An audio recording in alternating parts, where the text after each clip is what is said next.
Hey there. So this will be a review of these two kits. It's not going to be a direct comparison because it's not the same car. It's not from the same brand, and yeah, there are a few differences between them. It will be more of a discussion around what you can get from each and what other options are out there from these companies, and not only.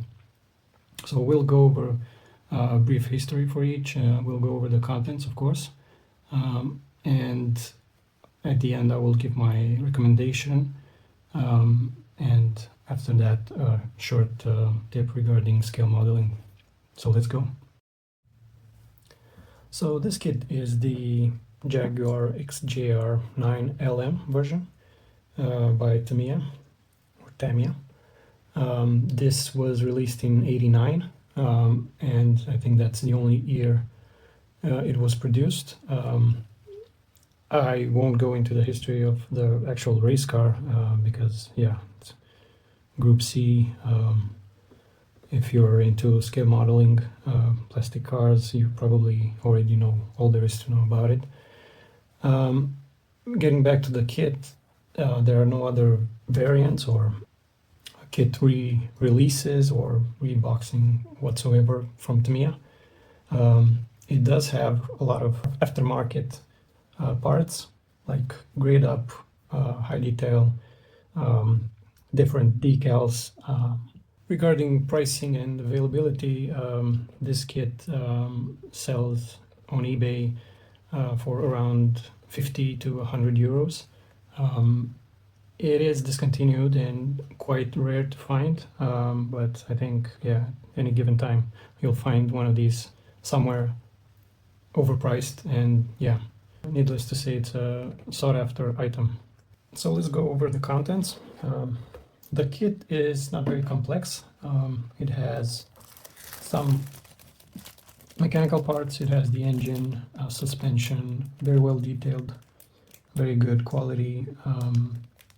I think this kit was made in '89, so yeah, the quality is very good, but it's impressive that this is such an old kit and still has that sharpness.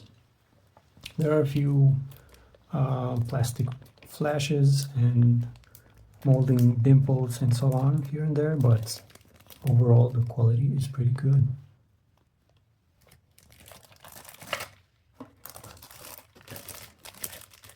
The body itself doesn't have a lot of flash or warping. Could use a bit more panel lining. I would definitely add more depth to that. The glass looks pretty good. Standard Tamiya quality, I guess, which is one of the best manufacturers of scale model kits. Tires are pretty basic, slick tires. As I said, simple kit. It doesn't have a lot of parts. This was a trend with a lot of Tamiya cars, especially the Group C cars are mostly done in this way. You have the body, you have two sprues for mechanical and interior parts, and two small sprues, and this larger one with the underside, and yeah.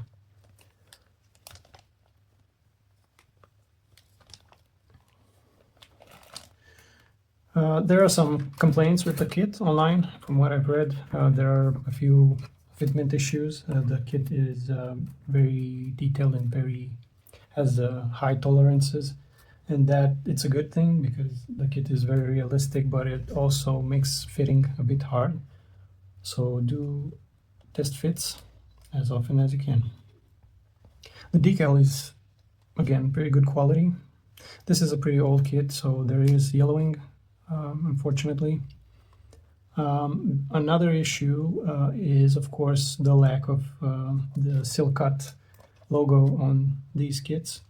There was a tobacco advertising ban in the late 80s, 90s, so these kits came without that logo, but you can find decals with the full livery online, aftermarket decals. There is a bit more work to be done with this kit. The front part of the kit needs to be painted separately, which is I guess the front bumper, and you have to match that paint with the decal, which is not very hard, but it's something that could have been avoided. And as you can see here, it recommends masking the front and painting that with specific paint.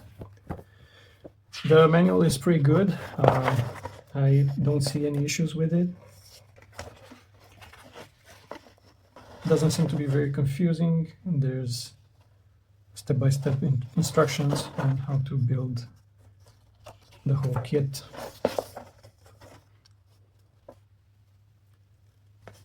No major issues here. So this is the Hasegawa XJR-8 sprint type kit. This was built between 1987 and 2024. There were a few versions of it, actually two versions, the sprint type and Lima low drag configuration. It basically covers the factory works cars 4 and 5. This sells for 40 to 60 euros online, being discontinued, and yeah, you can find it even lower, I guess, on some sites, but it is somewhat rare, and it is a coveted item, I guess, so it does sell a bit overpriced. So let's go over the contents of the kit. This is a really old kit and it hasn't been kept in the best conditions. As you can see, the manual shows some mold, but focusing on the instructions, I think they're pretty clear. No complaints here. The number of parts is not very large. It's a simple kit, so it's not much of a challenge. Of course, you can customize it with aftermarket parts. I think it's pretty straightforward. You have recommendations for paint, of course, and the placement of the decals. Regarding the decals, this kit does have the Silcut logo on it. I think it barely avoided the back advertising ban. So yeah, it does include that, which is good. So the kit does show that some of the parts are not to be used. It does include the headlamp covers for the LM version. Same for the wing. I think this is a different type of wing. The decal itself, again, it's really old kit. It does have some yellowing, but it's not very bad. As I said, this has the Silcut logo, and also you can build either car 4 or car number 5. The body is one mesh. It is what I guess we'd call a shell or a curbside model. It has all the detail there. It's very sharp, very good quality, but it doesn't have an openable engine cover or anything like that. It's just a normal shell. Quality of the parts is pretty good. There is almost no flash. These are all in one bag. You can see the tires are still soft, even though this is made in 87. Pretty good quality. I would say almost on par with Tamiya, but I think it's pretty much up there.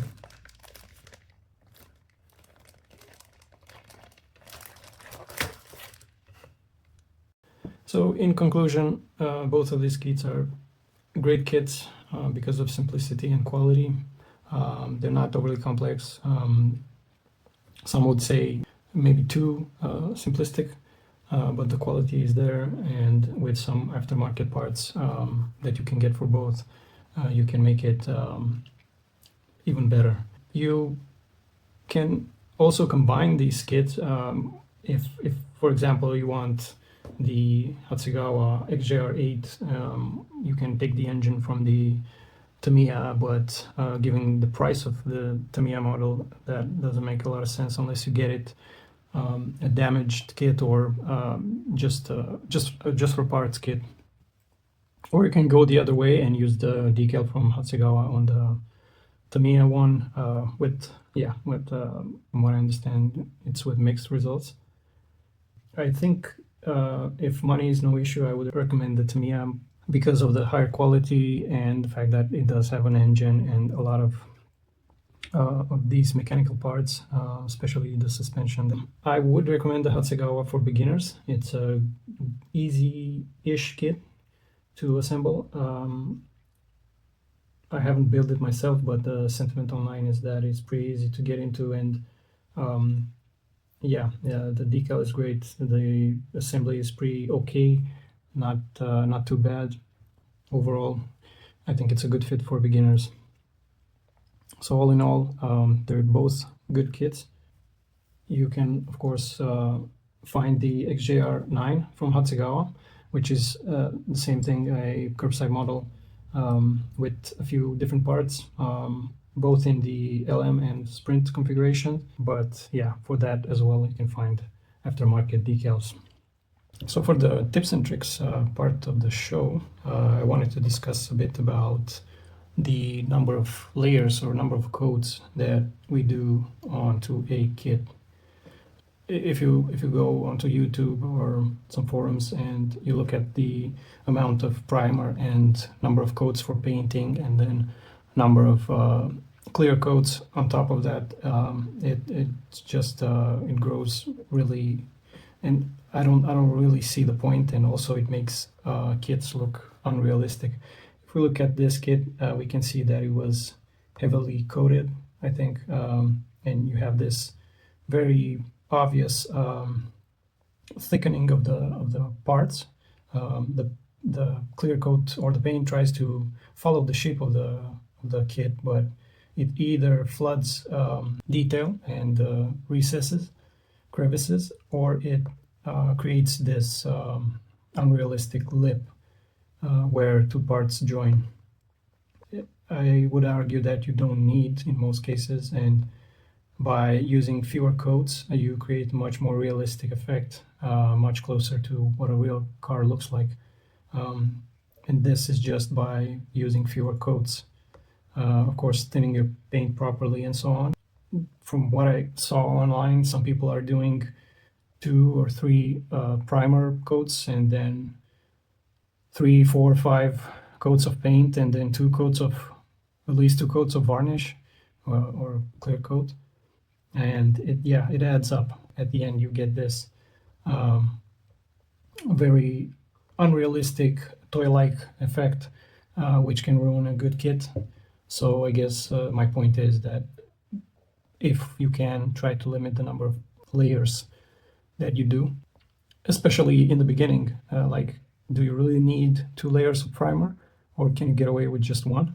Can you get away with not using primer? Can you just start spraying the paint on the plastic itself? Now, if you're using spray cans, that could be an issue because you cannot control the amount of paint that comes out of spray cans generally. But if you're using an airbrush for this hobby, you can do thin layers, and you can do as few as possible because you have much more control over what you spray and how much paint comes out. So that was for the tip. Yeah, thanks. Bye.